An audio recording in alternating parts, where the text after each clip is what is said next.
Baby, शेजारच्या पिंकीचा phone येतोय. स्पीकरला टाका. हॅलो, मी पिंकी बोलते. अगं ऐक ना, माझ्या घरात ना पाल घुसली. म्हणजे नवऱ्याला पाठवते का मदतीला? पाठवलं असतं ग, पण ते आता मार्केटला गेले भाजी आणायला. बेबी, मी भाजी घेऊन आलो.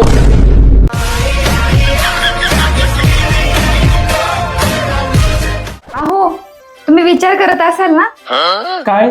की तुमच्या गळ्यात ही झंझट कशी पडली. कधी कधी नाही विचार करत, रोजच करतो.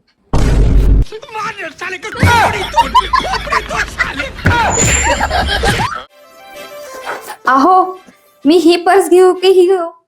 कोणतीही घे, त्यांनी काय फरक पडतोय? पैसे तर याच पर्स मधून जाणार आहे.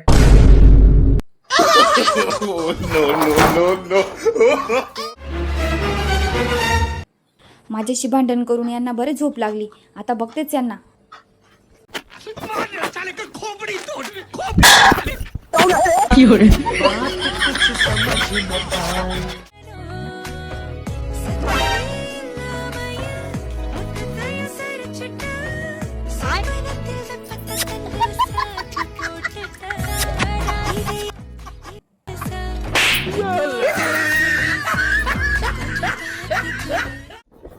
पायल, मी तुझ्यासाठी जीव पण देऊ शकतो. जीव तर कुणी पण देईल हो. तुम्ही माझ्यासोबत जगून दाखवा.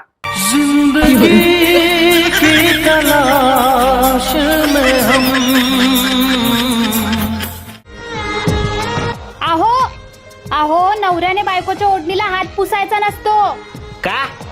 आपले पूर्वज सांगून गेलेत, नवऱ्याने जर बायकोच्या ओढणीला हात पुसलं ना तर घरी सवत येते.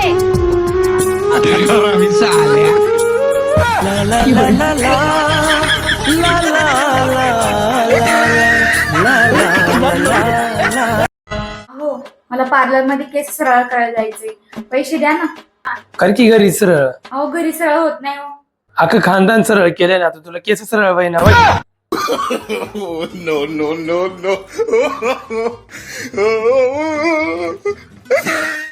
आज ना दिवाळी आहे, तुम्ही अजिबात दारू प्यायची नाही. अगं तू असं कसं म्हणू शकतेस? रॉकेट उडवायला रिकामी बॉटल नकोय.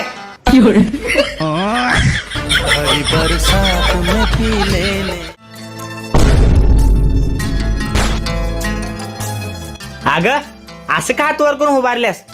सासूबाईंनी पनिश केलंय. पण का?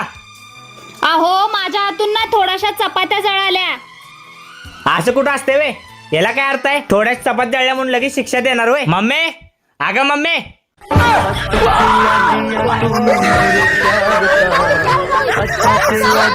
अरे, आजकाल माझ्या काहीच लक्षात राहीना गेले. बहुतेक मला विसरायचा आजार झाले वाटतं. होय होय, काल माझ्याकडून 10,000 रुपये घेतली होतीस, ते विसरलीस वाटतं.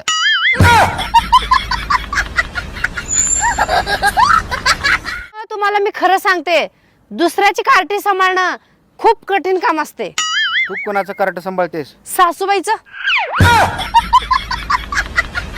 प्रेम करत असशील तर तसं मला सांग. बहिणीवर. अरे येड्या, बहिणीवर प्रेम तर सगळेच करतात. तुझ्या बहिणीवर.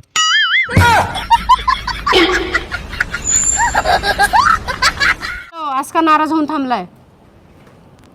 काल माझं स्वप्नात दुसरं लग्न झालंय ग. हो, हे तर किती आनंदाची गोष्ट आहे. असं तर सगळ्यांनाच वाटते की दुसरं लग्न व्हावं म्हणून. पण माझं दुसरं लग्न पण तुझ्यासोबतच झालंय. अगं 15 दिवस राहणार होतीस, 2च दिवसात कसं वापस आलीस? 2 दिवसात कसं काय वापस आलीस म्हणजे? आईसोबत, बाबासोबत, भावासोबत, बहिणीसोबत, सगळ्यासोबत भांडणं करून बघितली, पण जी मज्जा तुमच्यासोबत भांडण करून आहे ती कुणासोबतच नाही. बाहेर काय बसलाय? चला घरात. ती मला सांगा, तुम्ही माझा वाढदिवस विसरलो कस काय? आईला एका डोक्याला ताप झाला राव. आता काय करू? अगं तुझा वाढदिवस लक्षात ठेवासारखी एवढी काय गोष्ट आहे? म्हणजे अगं तुला बघून असं वाटतच नाही की तुझं वय वाढले. 16 वर्षाची दिसते अजून.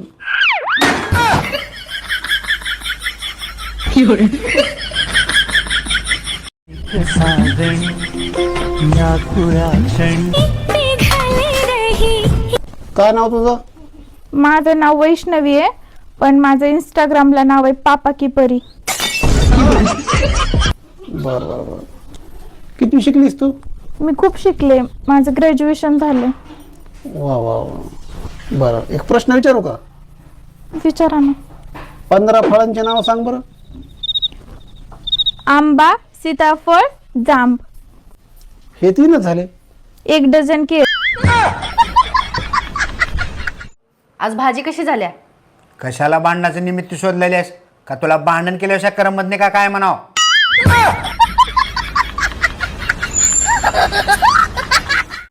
वहिनी जरा चा करा की. तुला ऐकू नाही गेले काय? काय एक देऊ काना खाली? काय म्हणला सर? अरे चा करायला चाललो होतो, तुलाही चा करू का म्हणलं? कर, पण साखर थोडी कमी टाक. बरं. थांबा दादा, मला कमी साखरेचा चा करायची रोजची सवय आहे. दुखी गायब झाली काय? कायाची गायब झाली? ही काय इथं बसली खात?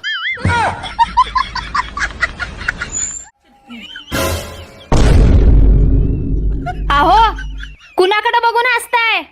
तुला बघून. माझ्याकडे बघून का हसताय?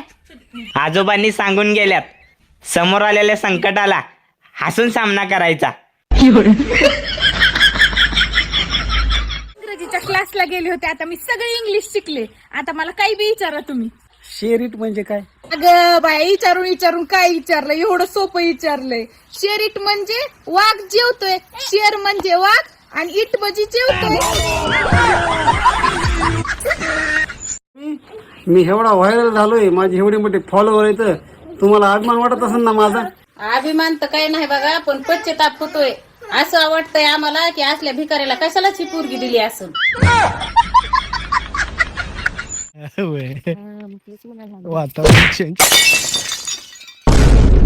ए काय बघाले? जा पहिला मेकअप देऊन ये जा. हा, तू जा आधी, ब्राईटनेस वाढवून ये.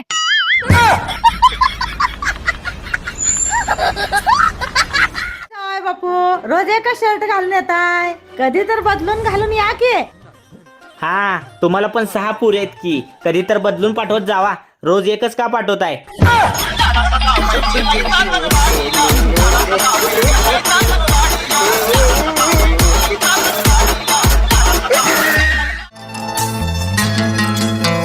चला सासूबाई, आम्ही आता येतो. थांबा, हे घ्या. सासूबाई केला ना फरक, म्हणजे याच्यावर समजते तुम्ही मला मुलगा नाही समजत. जर मुलगा समजत असता तर अशा फॉर्मॅलिटी केल्या नसत्या, आणि जर मुलगा समजत असेल तर आजपासून तुम्हाला हे बंद करायला पाहिजे. या पाकिटचे काय जरूरत आहे? आपली घरातली तर गोष्ट आहे.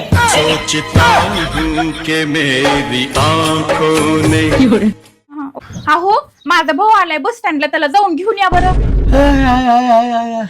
आपल्याला लय कटाळा आला गाड्या. भावाचं काही नाही हो, तो कसा बी आला असता, पण माझी बहीण बी सोबत होती म्हणून म्हणलं.